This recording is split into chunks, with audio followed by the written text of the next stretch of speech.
Olá, a partir de agora você acompanha o Momento Pesquisa Unitoledo.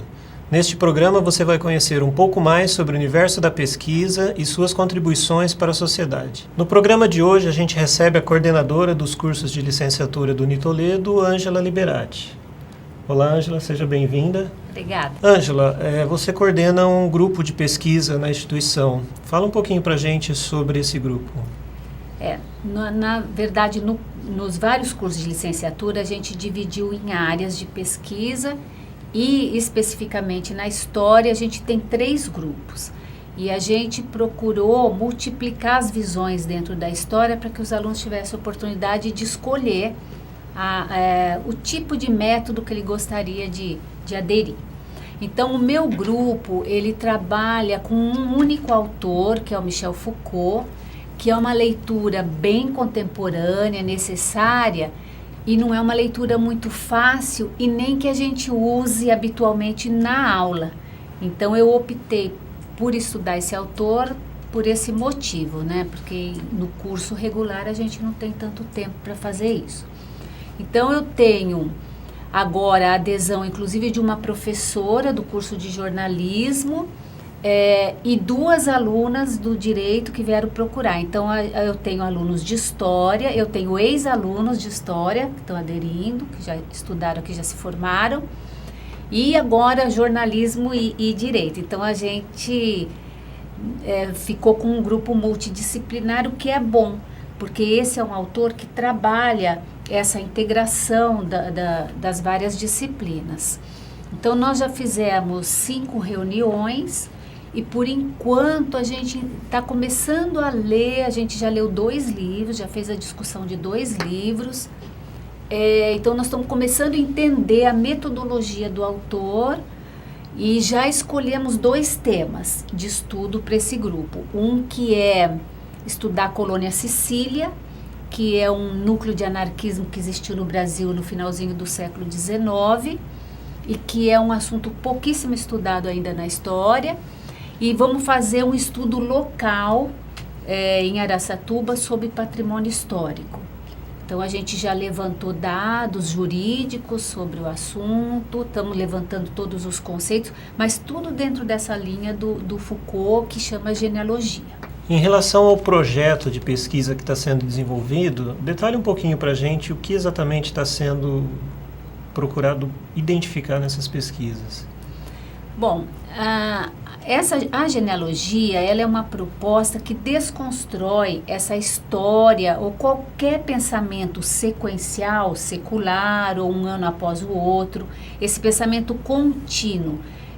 Porque eu percebo, e daí foi a proposta do tema, que as pessoas na atualidade, elas entendem as nossas instituições, todas elas, como se fosse um aperfeiçoamento do passado, como se a gente tivesse tido um passado não tão bom, e as instituições foram ao longo do tempo se aperfeiçoando, e a gente sabe que não é isso. Então, se pega, por exemplo, na área da política, quando a gente pega as instituições políticas, parece que esse é o melhor possível, e se a gente fizer a genealogia usando a descontinuidade, a gente encontra coisas muito mais interessantes, muito melhores do que a gente tem hoje.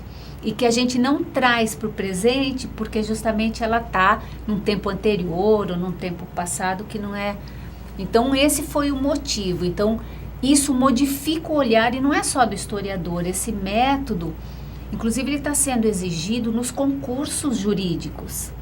O autor tem entrado nas referências bibliográficas. Então, é uma forma de olhar o mundo nova, uma proposta nova desse olhar. E para o historiador é importante, porque a gente só fica na cronologia, né? Século X, século XV, Então, é uma possibilidade de abrir a cabeça da gente e buscar no passado, mas sem preocupação com continuidade, assim.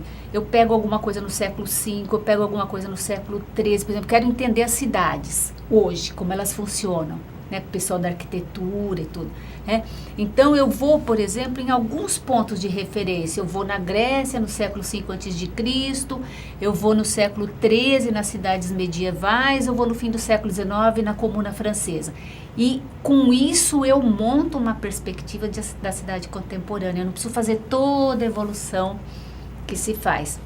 Não é um método fácil, mas é bem interessante. Os alunos parece que estão gostando muito. E em relação aos encontros, como que eles acontecem? Que tipo de recurso vocês utilizam? A gente marca previamente o texto a ser lido, a gente se reúne aos sábados, não há uma assim, 15 em 15 dias, não. Teve mês que a gente se reuniu 3 sábados seguidos, daí a gente deu um tempo até que se leia, né? Porque o tempo é o fator, assim, que pode atrapalhar mais a pesquisa da gente. E aí cada um vem com a sua leitura, eu faço um resumo meu do texto e depois entrego para eles e eles comparam com o deles e a gente vai corrigindo o entendimento. Então a gente faz meio que uma discussão teórica.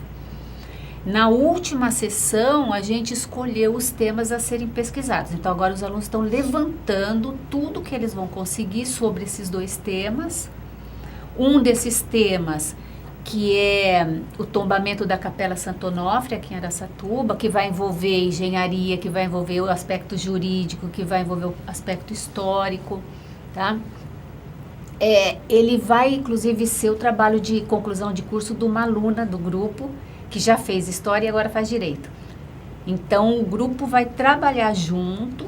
Algumas partes vão dar artigos científicos diferentes para a gente apresentar. A gente quer apresentar no próximo AMPU, que é a Associação dos Professores Universitários de História. Ainda não saiu a data, mas provavelmente julho ou agosto desse ano a gente já quer apresentar o projeto nesse congresso. E a outra parte ela apresenta como... Então a gente está integrando o trabalho de conclusão de curso, a pesquisa de conclusão de curso com o grupo de pesquisa. Essa é a ideia. Ângela, o ano está começando, você gostaria de aproveitar o momento e fazer um convite aos alunos interessados em participar das pesquisas? Ah, claro. Bom, os grupos na área de história, particularmente o meu grupo, está completamente aberto para aluno de outras áreas. Até eu recebi um e-mail de um aluno da engenharia, que gostaria de trabalhar na área da educação, então a gente vai integrar. E quanto mais diferente for a percepção dos alunos, a linguagem que os alunos usam nos variados cursos, mais rica vai ficar a pesquisa. Então, meu convite é para que pelo menos os alunos que ainda não estão nos grupos, que conheçam os vários grupos, que peçam licença para os professores para participar de uma reunião. Aí, gostando desse ou daquele, que se insiram nos grupos, que é bem interessante. Você pode acompanhar o Momento Pesquisa pelo canal da TV Unitoledo no YouTube ou pelas redes sociais do Centro Universitário Toledo. Obrigado, Ângela. Foi um prazer. Até o próximo Momento Pesquisa.